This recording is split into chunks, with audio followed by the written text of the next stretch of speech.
पहाटे कल्याण डोंबिवलीत जोरदार पावसाने हजेरी लावली। सकाळनंतर पावसाचा जोर ओसरला, मात्र पावसाची रिपरिप सुरू होती।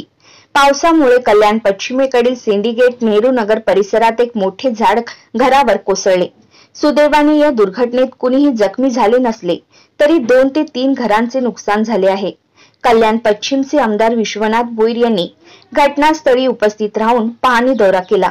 यावेळी विश्वनाथ भोईर यांनी आपली प्रतिक्रिया देताना ते म्हणाले की आज आपण इथे बघत आहोत नेहरू नगर अतिष्काम परिसर आहे आणि रेल्वेच्या बाजूचं जे जुनं झाड होतं ते ह्या घरांवरती कोसळलेलं आहे आणि आता ही गरीब लोक आहेत, त्यांच्याकडे ते घरबीर बांधण्याचं काय विषय नाही, पण आपण आपल्या खर्चाने त्यांना ते जेवढं नुकसान झालेलं आहे ती घरं पूर्णपणे व्यवस्थित करून देतो आहे आणि 2-3 दिवस लागतील त्या गोष्टीसाठी।